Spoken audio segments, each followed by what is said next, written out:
Hey, what's up, everybody? Welcome back to Chargers Talk 4630. Please like, share, and subscribe to get the latest Chargers content.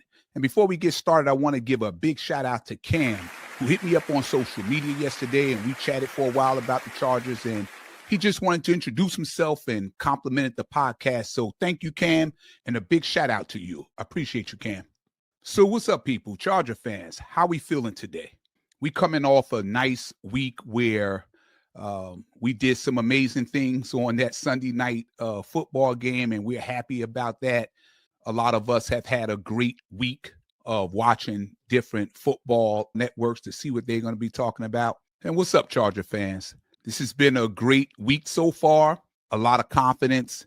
We're sitting back and watching a few sports networks and see what they're talking about. And it's a beautiful thing, right? When you win and win in the fashion that we did and the caliber team that we did it against. I just want to take a few minutes to talk about what this team means to me. Not to sports media, not to anybody else. This is personal for me, and I want to share it with you. As everybody know, I've been rocking with the Chargers for almost 5 decades now. And I've had the privilege to travel from Jersey to California whenever I could just to see them play, right? But coming up in my 20s, every season felt like this could be the year. The Chargers have always had top-tier talent on offense. From quarterbacks John Hadle, Dan Fouts, and Stan Humphries to Drew Brees, Phillip Rivers, and now Justin Herbert, right? And who would have thought out of all those great quarterbacks, it'd be Stan Humphries coming over in a trade from Washington Redskins who take us to our one and only Super Bowl back in 1994. That playoff run still sticks with me. Beating Dan Marino and the Dolphins and then going into Three Rivers to upset the Steelers in the AFC Championship game. And we all know how that Super Bowl ended, but that season gave me hope. The only time I had that same feeling was 2006. Remember that? LT's record-setting year, MVP season, the touchdown record that still stands today. That year felt like it was destiny until we ran into New England. Since then, it's been disappointment after disappointment, talent everywhere, right? But something was always missing. Either the coaching wasn't right, or the defense couldn't hold, or bad luck just struck again. And as I always stay loyal, deep down inside, I always questioned if we could ever win it all. Then came Jim Harbaugh. Bringing in Harbaugh was the smartest move this organization has made in decades. I mean, the man just wins. We went from a 5-win embarrassment to 11-win playoff team with almost no running game, right? And one real receiver in Lad McConkey. What Harbaugh brought was accountability, toughness, and belief. He changed the culture here. His teams don't give up. His teams never quit. His teams never fold, but they fight. And now when you're down in the fourth quarter, I don't think about, here we go again. I'm thinking, we're about to win this. The Chargers no longer shrink under pressure. They rise above it. Justin Herbert's growing into that big-time clutch quarterback the world's starting to see, right? Tough, physical, unbreakable, and for the first time since 2006, I can actually see a Super Bowl within reach. Yeah, I said it. And I say it with my chest and with confidence. I believe that. This team has faced every kind of adversity, losing Najee Harris for the season, Mario Hampton and Khalil Mack out 4 weeks, cycling through 3 right tackles, 3 left tackles, and 3 right guards. Most teams will crumble under that, but not a Harbaugh team. He doesn't make excuses. He builds belief. And what is belief? Belief is having faith and trust and confidence in something that you can't even see, but you believe that great things could happen, right? And when you really think about it, for all the losses we've had at key positions, there is no way this Chargers team should be sitting at 7-3 and in position to win the division, but yet here we are. And that's because of one man, our head coach, Jim Harbaugh. He's coached this team through every bit of adversity, every injury, every tough moment, right? He's shown what leadership really looks like. Guys who were sitting at home, practice squad players, linemen who were counted out. He's got them playing hard. He's got them digging deep. They're winning because he has them believing. That's what leadership looks like. He's teaching this team that it doesn't matter what name is on the back of your jersey. It's about heart.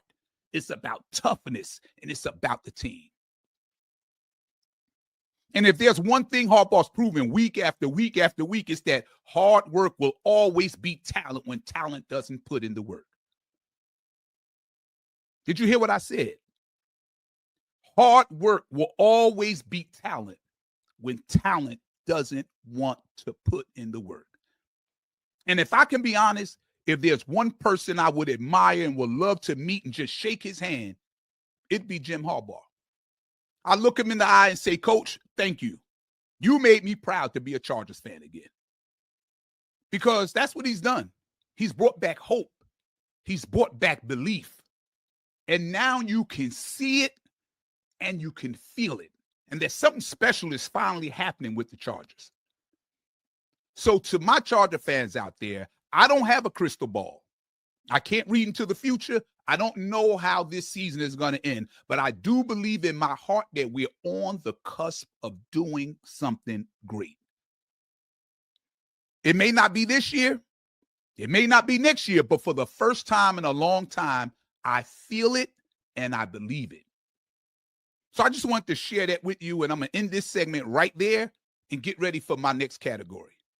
So I am now ready to give you my top 5 power rankings for week 11, plus one honorable mention that some may feel should be in the top 5. However, for this week, I could not put them in my top 5, but they do deserve an honorable mention. Hey guys, I got to put you on to something I've been checking out. It's a company called Distill Union. They make these slick minimalistic wallets and magnetic key organizers, right? That just makes life easier. And get this, I've got an exclusive 20% off just for you. All you got to do is go to distillunion.com, make your purchase, and don't forget, when you check out, use my code ChargeTalk4630. I earn a small commission when you use my code, so when you buy, you're not only supporting me and the show, you're getting the best deal they offer. I'm your host, Stacy. Please like, share, and subscribe to get our latest content. So here we go. We started off coming in with number 5 is the Los Angeles Chargers. Think about it. They've been dealing with a multitude of injuries, right? They're on their third string right tackle, third string left tackle, with Mekhi Becton missing multiple games. They have used 3 guards at his position. Khalil Mack missed 4 games. Plus, they lost Najee Harris to the season. And starting running back Amari Hampton, he's missed the last 4 games with a high ankle sprain. So yes, injuries have piled up. And despite all that, this team is 7-3 and just came off a dominant win over the Pittsburgh Steelers in Week 10 on Sunday Night Football. Prime time. Now, I know some people who say, well, what about the Denver Broncos? They're first in the AFC West. I get that. Denver does lead the division by a single game, but the Chargers already beat them in a head-to-head matchup in Week 3. That win, combined with their resilience through injuries, is why the Chargers earned the number 5 spot in my top 5 Week 11 power rankings. Coming in at number 4 is the New England Patriots. All right. Now, I know some people might be surprised to see New England sitting this high, but hear me out. This team has been playing some really solid football the last few weeks. They've gone back to playing smart, controlling the tempo, and don't beat themselves, right? The offense isn't built on highlight plays, but it's efficient. They're leaning on that run game, mixing in timely passes, and doing a great job staying on schedule. This team has found its identity again, and it's working. Defensively, they're disciplined, physical, and they're winning third downs, forcing turnovers, and not letting teams finish drives in the red zone. So, yeah, while everyone's talking about the flashy offenses, the Patriots are just quietly stacking wins and playing complete football. That's why I got them sitting at number 4 this week. And now, at number 3, let's talk about the Indianapolis Colts. This team deserves some credit for how they've been playing lately, right? I know they was brought back down to earth in Week 9 by the Pittsburgh Steelers, but the Colts have been one of the most consistent teams in football over the past month. And what's impressive is how balanced they are on both sides of the ball. Offensively, they're getting it done through the air and on the ground.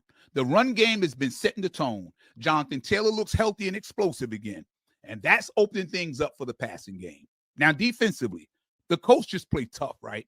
They're physical up front, they fly to the football, and they don't give up many easy drives. And what's really standing out is how they close games. They've been finishing strong, and that's what separates playoff teams from pretenders.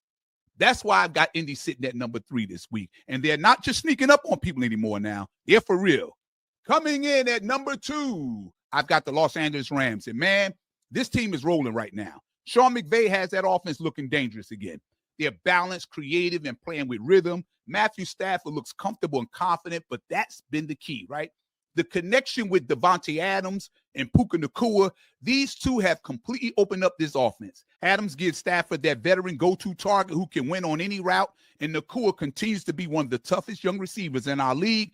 He's fearless across the middle and explosive after the catch. And when those two are clicking, defenses have no real answer. The Rams look like one of those teams that's peaking at the right time. They've got balance, veteran leadership, and playmakers all over the field. And that's why they sit at number 2 in my power rankings. Now coming in at number 1 in Stacy's Week 11 power rankings is the Seattle Seahawks, and they've earned it. Sam Darnold has been steady, distributing the ball efficiently and keeping the offense moving. He's finding his playmakers in the right moments, and the team has really built an identity around balance and smart execution. Can't believe I'm saying this about Sam Darnold. The offense isn't just about one player. They can run the ball effectively, they can stretch the field, and they get consistent production from multiple receivers and tight ends. Now, that versatility makes them tough to defend. When Darnold connects with his top targets, defenses can't just key in on one thing, and that keeps Seattle in control of games. Now, defensively, the Seahawks are physical, disciplined, and opportunistic. They're making stops when it counts. They're forcing turnovers and swinging momentum at key moments. This isn't just a team that wins games. It's a team dictating how games are played. And listen, what separates Seattle right now is consistency and execution. They're peaking at the right time, and everything is clicking on both sides of the ball. That's why in my Week 11 power rankings, the Seahawks sit at number 1, and they're the team everyone else has to chase. And let me remind you, this is week to week. This is not who won the Super Bowl last year, who was in the playoffs, and who wasn't in the playoffs last year. This is about right now in this moment, who is playing the best in my top 5, not nobody else's top 5, not yours, not ESPN's, my top 5. Now, before we wrap up, I always have one team that I consider an honorable mention on my part. A team that could easily have squeezed in my top 5 power rankings because they were that good, but I just couldn't put them above the other 5. So I always choose one team to be an honorable mention for me. And I want to give a quick shout out right now to the Detroit Lions. I think they're one of the best teams in the NFL, but I couldn't squeeze in my top 5 this week. But they're fast, they're physical, they're loaded with playmakers. Their offense is clicking and stretches, and the defense is making stops when it counts. If they keep it up, they'll be breaking into the top 5 soon. So keep your eyes on the Detroit Lions. Well, that's all for today's episode of Chargers Talk 4630. I'm Stacy. Make sure you subscribe. The Chargers are heading to Jacksonville to take on the Jaguars, and I'll bring you updates throughout the week all the way up to game day. You already know how I move. Until the next time, bolt up, stay charged, and I'll see you by Friday to break down Sunday's matchup against the Jacksonville Jaguars. Also, my Week 11 football picks should be posted as we speak on my YouTube page. Y'all take care, and I'll talk with you soon.